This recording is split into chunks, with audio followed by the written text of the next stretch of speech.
পীরের বদদোয়া যদি লেগে যায় তুমি ঠ্যাঙানি খাওয়া থেকে রেহাই পাবে না। পীরের বদদোয়া যদি তোমার পিছনে ধাওয়া করে বাবা, তুমি কোনো জায়গায় সম্মান পাবে না, তোমার কপালে মাছ ছাড়া কিছু জুটবে না, বুঝে নেন ও বাবাজিরা। ওলি আউলিয়াদের সঙ্গে খবরদার বেয়াদবি করবেন না, বেয়াদবিপূর্ণ কোনো কথা বলবেন না যারা ব্যথা পায়, কারণ ওলি আউলিয়ারা হচ্ছে আমার আল্লাহর বন্ধু।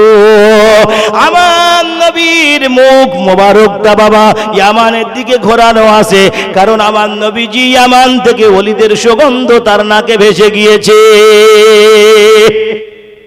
দেখেন কিছু কিছু লোক আছে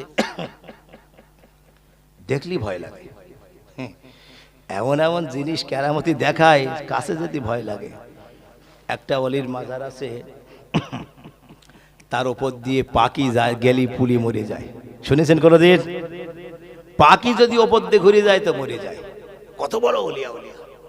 সুতরাং কিছু কিছু মানুষ আছে যারা আল্লাহর খাস বান্দা, আল্লাহর সঙ্গে সম্পর্ক করেছে বাবা, এই কলবের সঙ্গে অন্তরের সঙ্গে আল্লাহর সঙ্গে যোগাযোগ হয়ে গেছে। তাদেরকে ব্যথা দিলে আল্লাহ সইবে না, আল্লাহ সহ্য করবে না।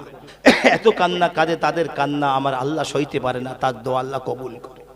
ও আমার বাবা জেরে ইব্রাহিম আদহাম রহমাতুল্লাহ আলাইহি বাবা হেঁটে হেঁটে হজে যায়, 2 রাকাত নফল নামাজ পড়ে 1 কদম করে হাঁটে, আর নামাজের শেষে মুনাজাত করে দোয়া করে আল্লাহর কাছে 2 হাত তুলে বলে, আল্লাহ তোমার ইব্রাহিম কি তোমার খানায় কাবা দেখতে পাবে না? আল্লাহ তোমার ইব্রাহিমের কি খানায় কাবা দেখা হবে না? আল্লাহ তোমার ইব্রাহিম কি খানায় কাবা যাওয়া হবে না? আয় আল্লাহ খানায় কাবা না দেখিয়ে তোমার ইব্রাহিমকে যেন ডেকে নিও না আল্লাহ। ও বাবাজিরা, ইতিহাস প্রমাণ করে এমন কান্না কেঁদেছিল ইব্রাহিম আদহাম। আল্লাহ বলে, কাবা, ওরে কাবা, আমি ইব্রাহিমের কান্না আমি আল্লাহ সইতে পারি না। ওরে কাবা, তুমি তোমার জায়গা থেকে উঠে ইব্রাহিমের সামনে হাজির হয়ে যাও। ও বাবাজিরা, ইব্রাহিম আদহাম রহমাতুল্লাহ আলাইহি বলে, আমি নামাজ পড়ে যখন দোয়া শেষ করি আমি দেখতে পাই আমার সামনে আল্লাহর কাবা হাজির হয়েছে।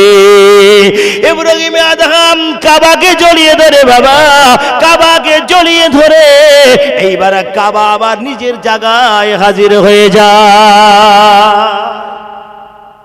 এত বড় আল্লাহর ওলি ছিল ইব্রাহিম আদহাম, যে হজ করতে গেছে কিন্তু হেঁটে যাচ্ছে আর কাবা তার সামনে এসে হাজির।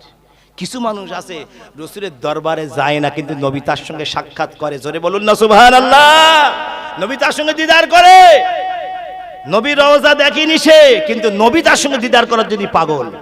তাহলে কত বড় নবী প্রেমিক চিন্তা করেন, নবীর সঙ্গে সাক্ষাৎ হয়নি অথচ নবী তার সঙ্গে দেখা করার জন্য পাগল, বেকরার নবী। যেরকম আমার আল্লাহ নবীকে আমার আল্লাহ দেখতে চেয়েছেন, অন্য অন্য নবীরা আল্লাহর দিদার চেয়েছে। আল্লাহ বলতে মুসা আলাইহিস সালাম কি বলেছিল?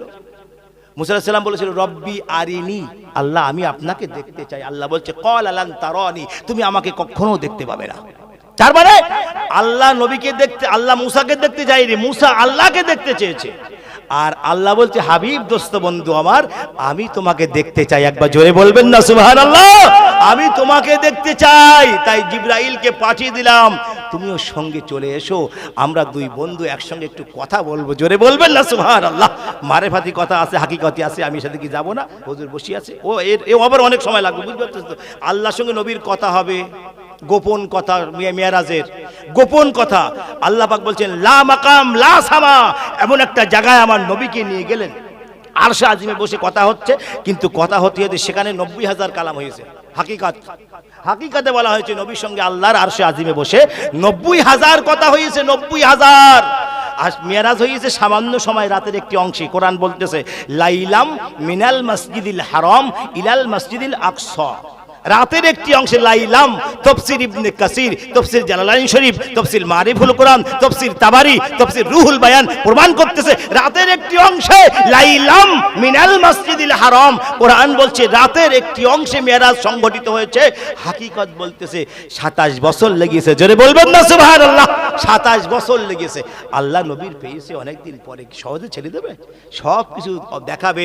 আল্লাহর সঙ্গে নবীর কথা হয়েছে আরশে আজিমে বসে। আল্লাহ বলছে, হাবিব এখানে আরশ বহনকারী 4 জন ফেরেশতা আছে, যদি তোমার সঙ্গে আমি গোপন কথা বলি ওরা শুনে ফেলবে, এখানে হবে না।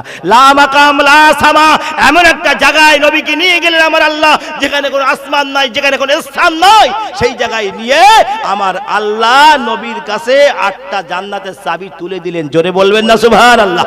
জান্নাতের চাবি তুলে দিলেন, জান্নাতের বানালেন আল্লাহ, মালিকানা বানিয়ে দিলেন আমার নবীর। জোরে বলুন সুবহানাল্লাহ। হাউজে কাউসার বানিয়েছে আল্লাহ, মালিকানা বানিয়েছে আমার নবীর। জোরে বলুন সুবহানাল্লাহ। আমার ভাই দেখেন 40 হয়ে বলো, আমার সমস্যা। যাই হোক না, দেখেন ঘরোয়া জলসা তো বুঝলি, বেশি রাত করলি আমি বুঝতে পারছি আপনারা এখনো চাচ্ছেন, আমি ভাবতে কিন্তু বুঝি কম বেশি, আমারও রাত জায়গা আছে, কয়েকটা রাত পর্বত জায়গা। যাই হোক, এই মারেফাতের আলোচনা যদি আল্লাহ কোনোদিন করায় শুনবেন ইনশাল্লাহ, অনেক লম্বা আলোচনা, যে আলোচনা